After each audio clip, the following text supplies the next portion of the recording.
there's been a significant shift in the administration's policy as it relates to immigration.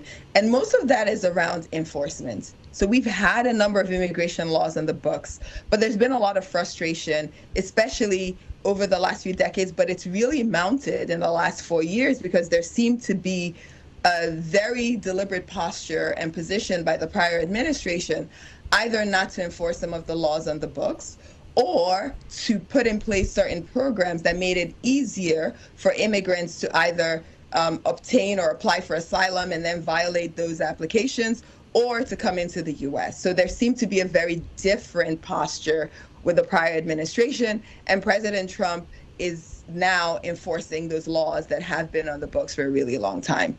President Trump ran on this issue, and the Americans agreed with him, but he has continued to get a lot of criticism in regard to how they have carried out some of these deportations. You and I come from Africa. There are a lot of Africans who have been deported, whose families have been, affected by these deportations.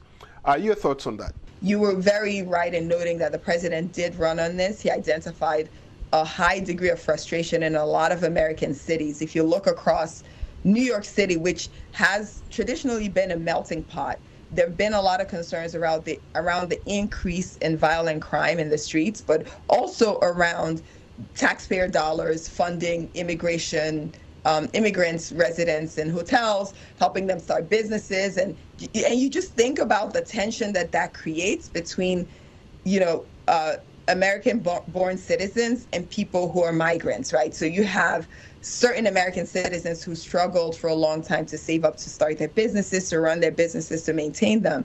And then they see immigrants come who have their homes paid for, their residence, maybe not homes. In certain places it is homes, they were being put in homes, but in New York City hotels. So that raised a lot of concern.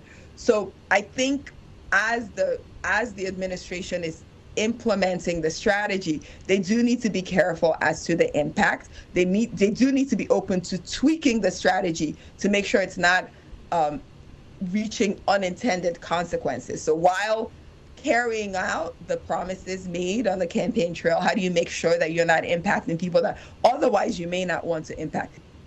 The administration, I think, is executing it to the best of their abilities, and there have been instances, whether on the business side or on the immigration side, where even supporters of President Trump may have been impacted by some of this, right? So I think it's a time of realignment, it's a time of readjustment, and hopefully once we have more of a steady state with the transition, I think we will be able to see laws that are more predictable, where people understand what the consequences are for certain actions, and maybe there's a little bit less fear about potential repercussions, but there's more understanding of what the administration's policy is and how people can expect to comply.